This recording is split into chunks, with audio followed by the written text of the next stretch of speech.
My name's Helen. I'm your run-of-the-mill 30-year-old economist living a life as ordinary as the next person. You wouldn't pick me out of a crowd.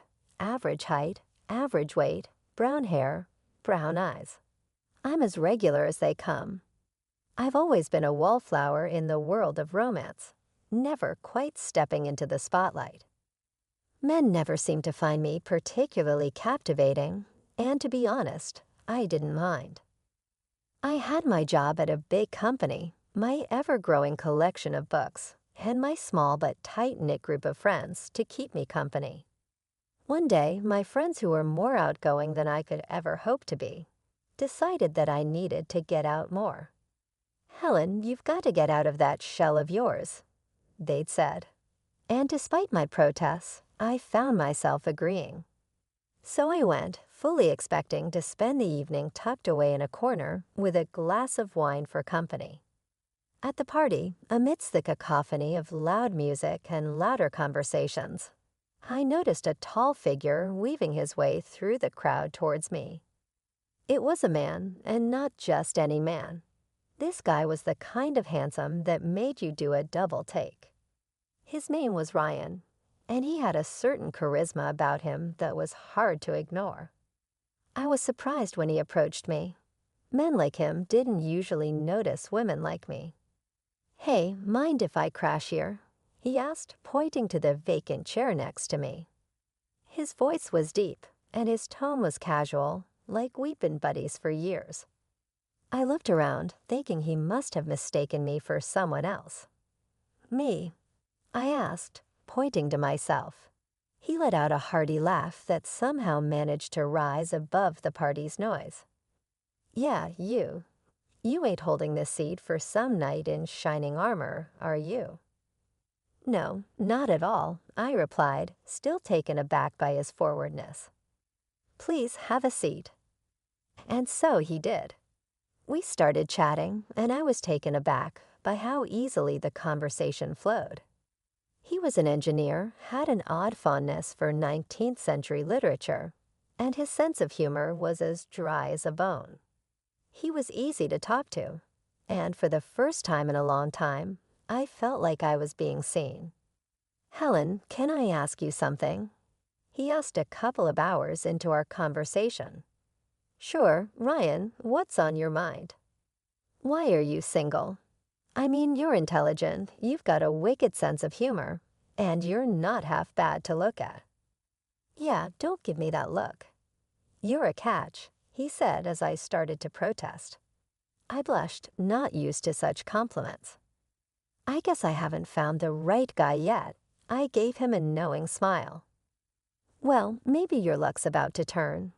We exchanged numbers that night, and he called me the very next day, asking me out. I said yes. Ryan and I were like two peas in a pod. We hit it off right from the get-go and soon found ourselves in a whirlwind romance. He was attentive, remembered the little things that mattered to me, like how I liked my coffee black with 2 sugars, or that I preferred scrambled eggs over fried. He even remembered the names of all the characters from my favorite book series, which was no small feat. I was falling for him, and falling hard. One day, he decided it was time for me to meet his folks. His mom, Martha, was as sweet as pie, and his dad, George, was a quiet man who let his actions do the talking. Their house was a cozy little place filled with pictures of Ryan from his childhood to his graduation. It was clear they were proud of their boy. "Helen, you've snagged yourself a good one," Martha said, patting my hand. "We're glad our boy found you." George, a man of few words, just nodded in agreement. "You look after him, and he'll do the same for you." Their words touched me, and I felt a sense of belonging. It was like I'd been a part of their family all along. A few months into our relationship, Ryan threw me for a loop.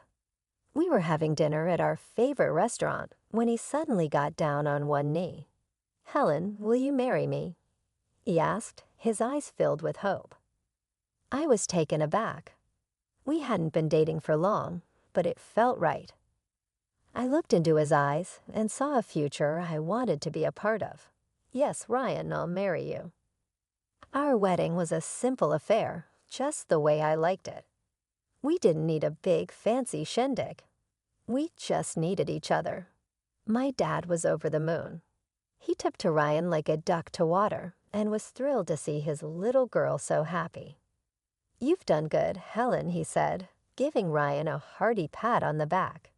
"Look after my girl." "I will, sir," Ryan replied, a serious look on his face. The wedding was more beautiful than I could have ever imagined. I was never the type to dream about a big white wedding, but I found myself loving every minute of it. The dress, the flowers, the vows. It was all perfect. I felt beautiful, loved, and happier than I'd ever been. I was marrying the man I loved, and I couldn't wait to start our life together.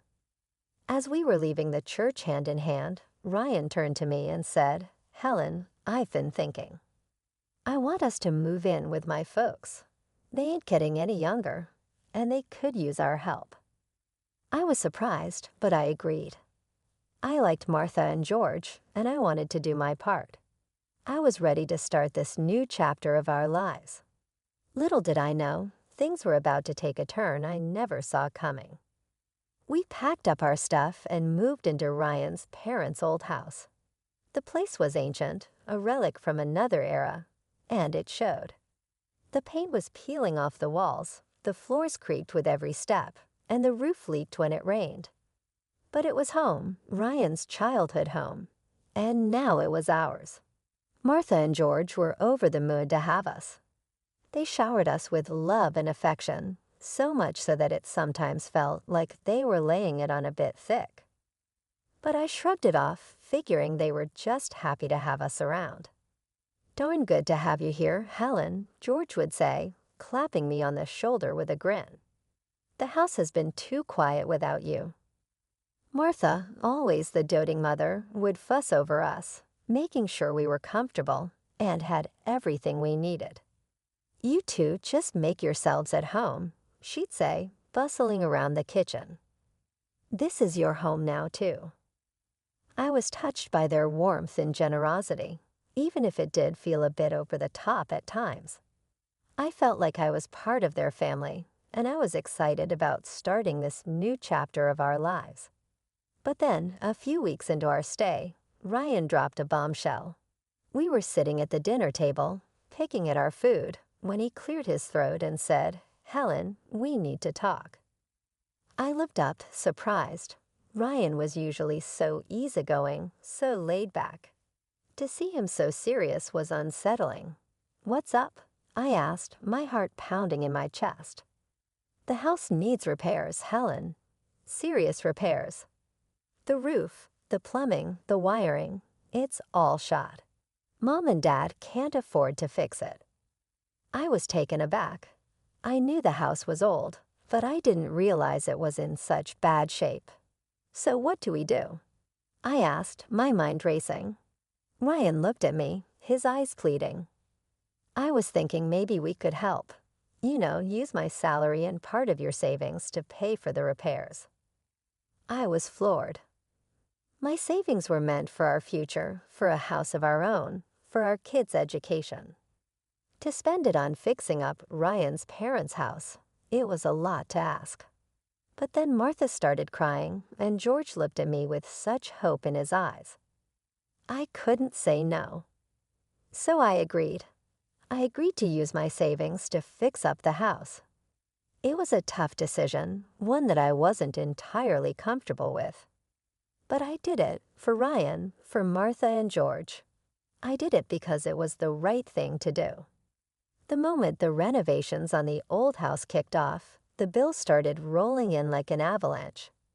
Every damn day, there was a new expense, another problem that needed fixing. The roof was leaking, the plumbing was shot, the wiring was a fire hazard. The costs were piling up faster than a snowdrift in a blizzard. One evening, after a particularly grueling day of dealing with contractors and arguing over bills, Ryan and I sat down at the kitchen table, our heads in our hands.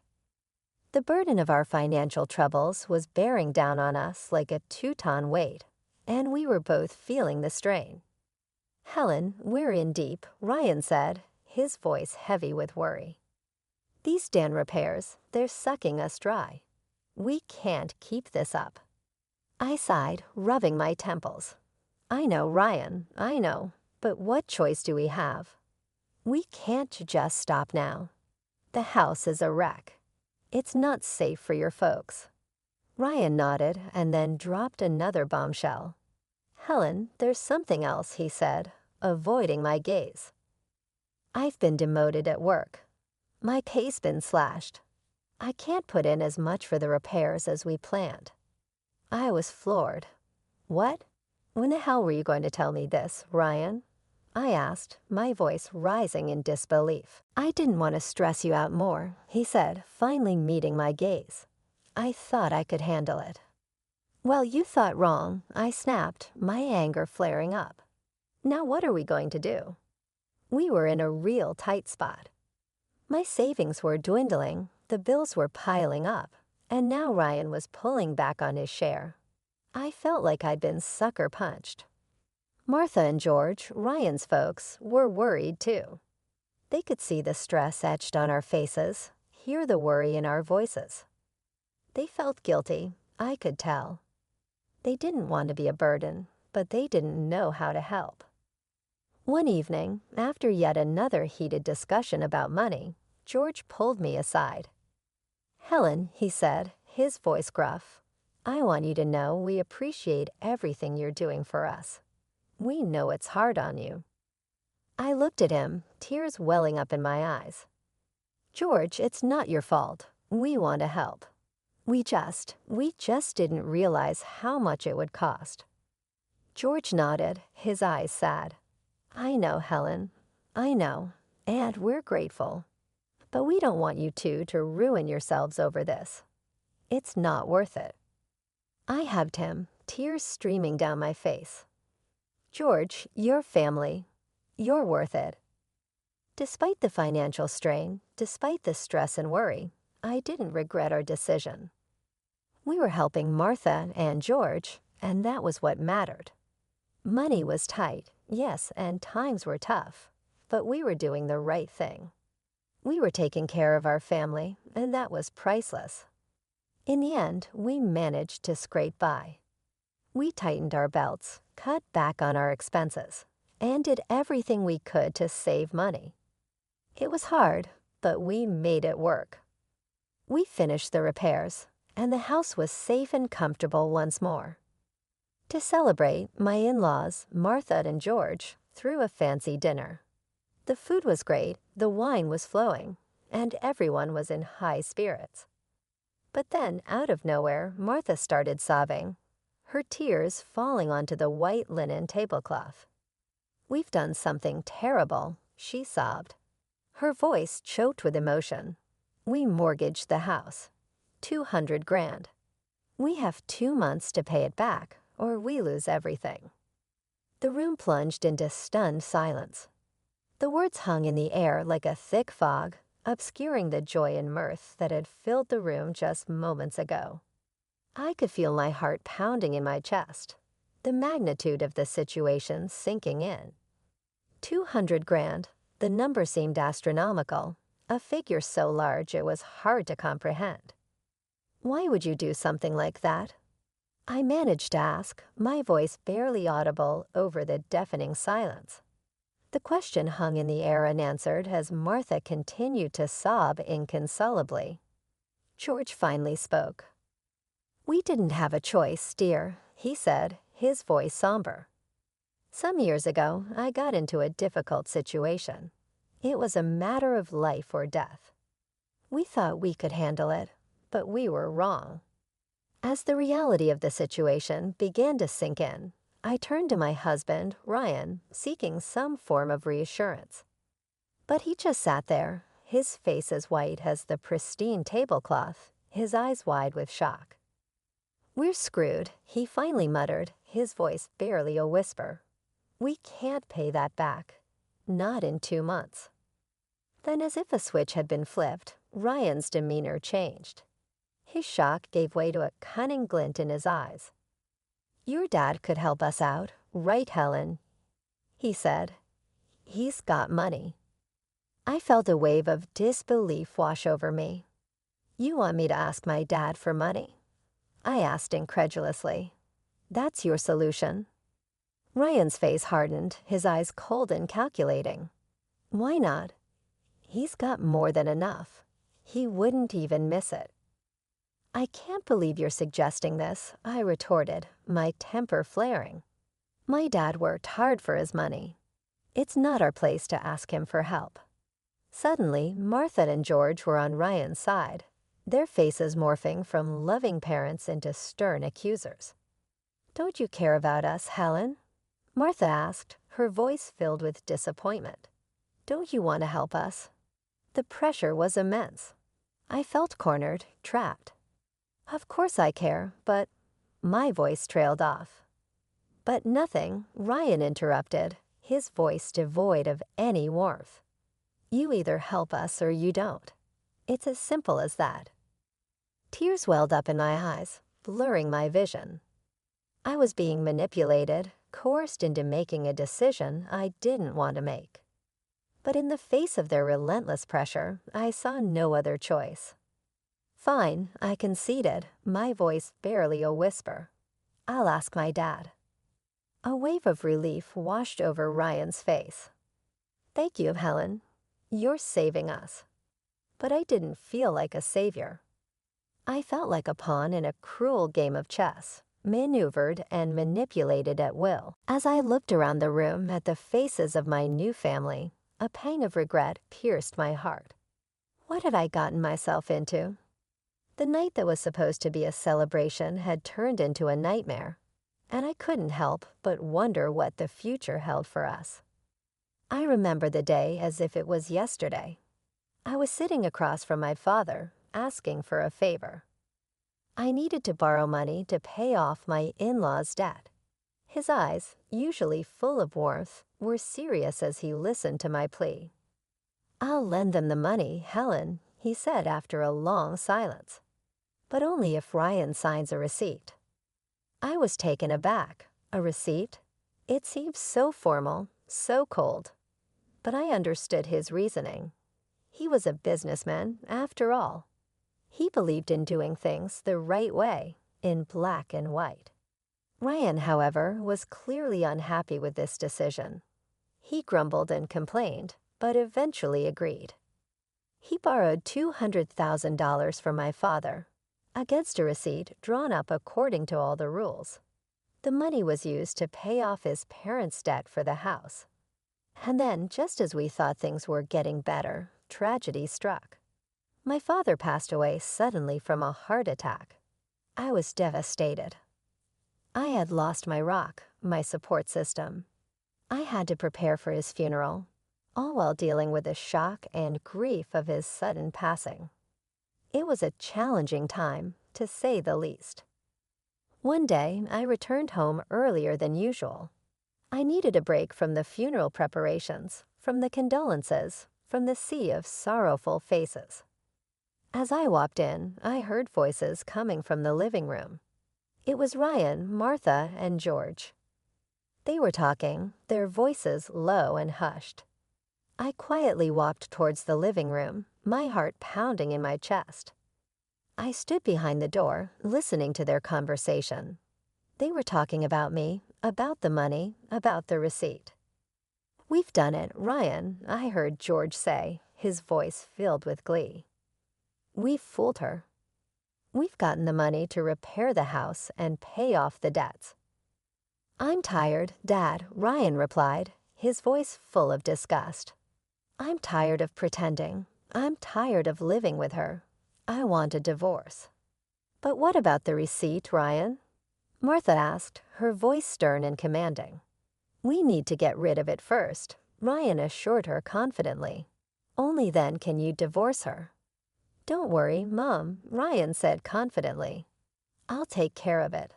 I'll steal the receipt and destroy it." I felt like I'd been punched in the gut. I couldn't believe what I was hearing. They had planned this all along. They had used me, betrayed me, and now they were planning to get rid of me. I slammed the front door, pretending I had just arrived. I put on a brave face, pretending everything was fine. "Helen, dear, how are the funeral preparations going?" Martha asked, her voice dripping with fake concern. "They're going well, Martha," I replied, my voice steady. "Thank you for asking." And with that, I walked away, my mind racing. I needed to figure out my next move. I needed to protect myself, to fight back. Over the next few days, I put on a brave face. I smiled, I laughed, I played the dutiful daughter-in-law. But inside, I was seething.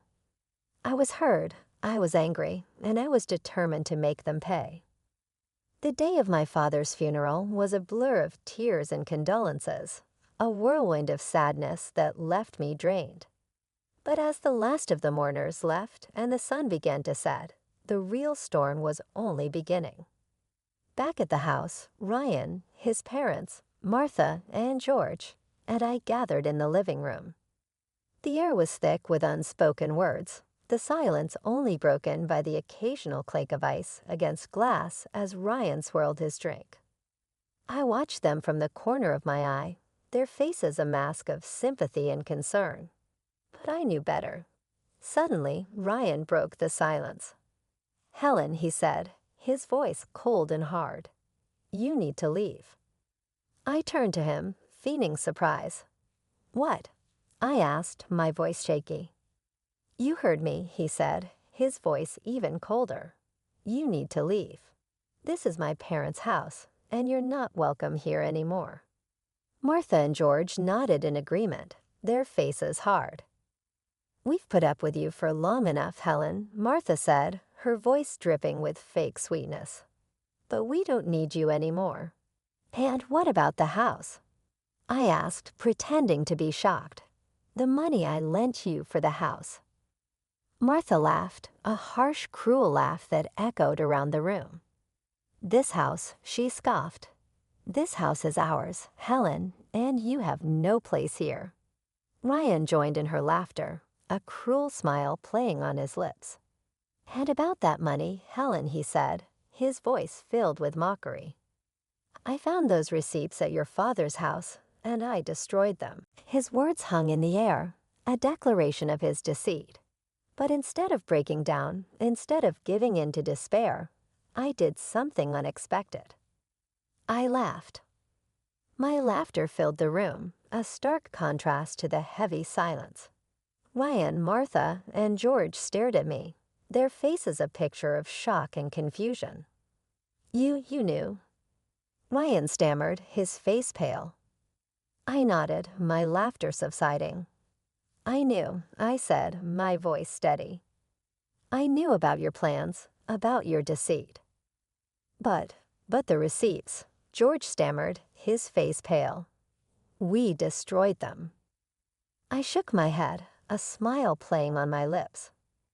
"Those were just copies, George," I said calmly. "The real ones are with my lawyer." Ryan and George exchanged a glance, their faces pale. I could see the fear in their eyes. They knew they were cornered. Do you want the money back?" Ryan asked, his voice shaky. "I want it back, Ryan," I said firmly. "And I want it now. Otherwise, I'm going to the police." Ryan and George paled even more, their eyes wide with fear. "Helen, please," George pleaded. We can work something out." I shook my head, my resolve unwavering. "No, George," I said firmly. "You had your chance. Now it's time to pay." After a long silence, Ryan finally spoke. We give you the house," he said, his voice shaky, "in exchange for the IOUs." I nodded, satisfied. "Good," I said calmly. "I'll have my lawyer draw up the papers." And with that, I stood up and walked out of the room, leaving them in stunned silence. I had done it. I had confronted them. I had exposed their deceit. I had won. A few weeks later, I watched from the window as Ryan and his parents packed their belongings into a moving van. They were leaving their home, their house, my house now. I couldn't help but smile as I watched them drive away, their faces a picture of defeat. I was free, free from their manipulation, free from their deceit. I had won. I had taken back control of my life. And as I closed the door to my new house, I knew that I was finally ready to move on, to start a new chapter in my life. So as the sun set and the stars began to twinkle in the sky, I sat down in my new living room, a sense of peace washing over me. I had faced my fears. I had stood up for myself. I had won. I was stronger than I had ever been. I was a survivor, a fighter, and I was ready for whatever came next.